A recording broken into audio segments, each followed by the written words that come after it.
Miss Wendy, what are your thoughts on guest posting for gaining backlinks and showing authority? Is it true that guest posting is no longer an effective SEO strategy? No, false. Totally false. She might not agree with me, but in my homesteading niche, oh my gosh, it literally bumped up my domain authority ranking big time. Here's the things to remember when you're guest posting. First of all, you want to guest post on a blog that has a higher domain authority ranking than you. Yes. You need to do that research and find that out first. And you know how to do that research? I use Ahrefs, but I think there's other much more expensive programs out there that you can do.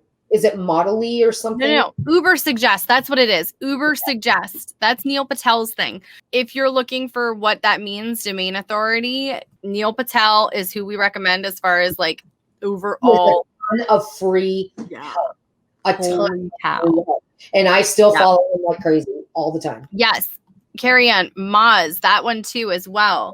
I knew it started with an M. Model-E is the closed place. Moz is the place I was talking about.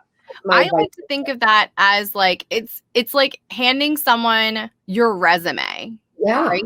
That's what it is. Like when you're asking to guest post on someone else's site, you're basically saying like, I want to work with you in some capacity. And even if that's not like, you know, I want you to hire me necessarily, you're basically saying like, this is me. This is my representation of me, of my brand, of my business, of my blog. So whether or not it's for a large publication or for just someone else's blog, if they have a larger audience than you do, it's literally free traffic for you.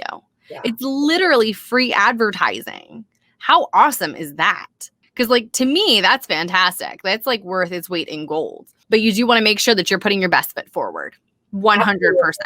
Absolutely. I had a goal of doing one guest post a quarter because I just don't have time to do more than that. Yeah. But I still believe 100% beyond a doubt, it is a great way, like Caroline said, to get eyes on your content, to get new people to your blog, and to get a boost in your domain authority for backlinks. Absolutely. Another really great thing about guest posting is when you're actually putting your best foot forward and sharing that content with someone else's audience, you might be building a relationship with that larger blogger. They literally could reach back out to you and be like, this was great. Thank you so much. You got any other ones?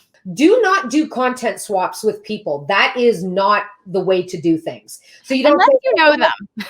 Well, no, you can't. You should not be content swapping because that's a clue to Google that you're swapping links. So you want to keep things spaced out. Yeah. So if I do a guest post on someone's blog and they want to do one in return, you want to wait a couple months before you allow them to guest post on your blog.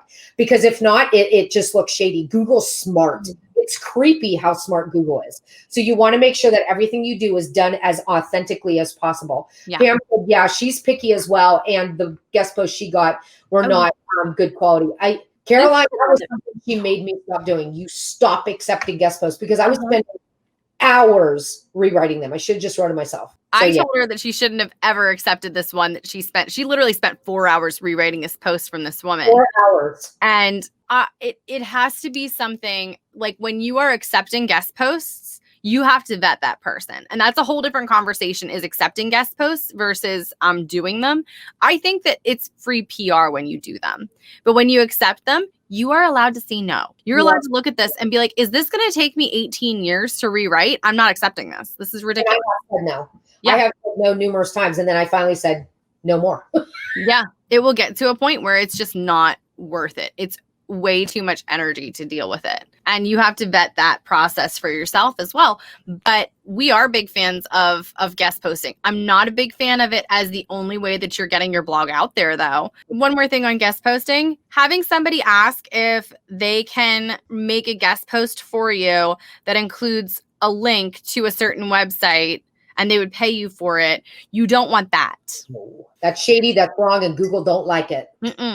And yeah, you never have somebody pay you to do a do follow link on your website. Ever. ever. We just did it at the same time. Guys, Google is really going to be cracking down in 2021. We want to be authentic. We want to do things correctly. We want to do things right. Every single aspect of your blog. There are no shortcuts. If there are, you're going to pay a price somewhere else. Writing a guest Press the wrong button. Sorry.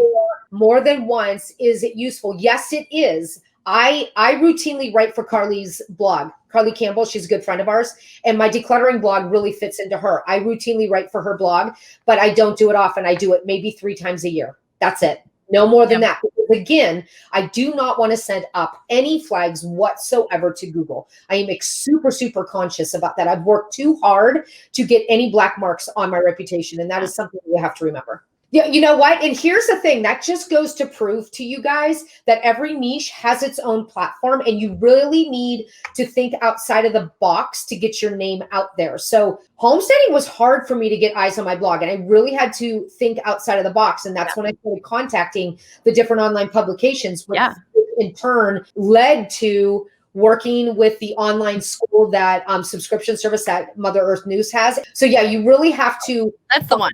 Path, because what I do doesn't work for Caroline. It might in certain aspects, but more often than not, your niche is unique, and you really have to think outside of the box. Because I know a lot of homesteaders, and Tractor Supply has a free magazine that you could buy, that you can get on the counter when you shop in the store. So you could reach out to them. I have one more thing to say about guest posting, especially if you're in a small niche, like one that, like, let's be honest, won't get 150,000 page views every month. That's totally fine, by the way. Small niches can still be extremely profitable. Let's be very clear. If you have a small niche and you're like, it's very, very niche down, and there's only a few different websites that I can be featured on, basically, there's nothing wrong with reaching out to all of them, because that is a great way to get directly in front of your people. You don't have to waddle around on Pinterest trying to find them. You don't have to try to wait for Facebook to start to like your page and recommend it to people. That's not what we're saying. If you can get yourself in front of exactly who it is that you're talking to from guest posting on someone else's website, look at it like that. Look at it as free PR. Exactly. We call it peddling the pavement. You can't just write content and hope people show up. You got to get out there and peddle the pavement. You got to knock on those online doors and say, do you want this? Do you have to see this? Can I write for you? Can I work for you? You have to do the extra things. Yeah. And I think that's what sets online business owners apart from hobby bloggers, because you have to get out there and do the uncomfortable stuff, the videos, the Instagram, the writing for other people. And it all comes back to help. It really does. Absolutely.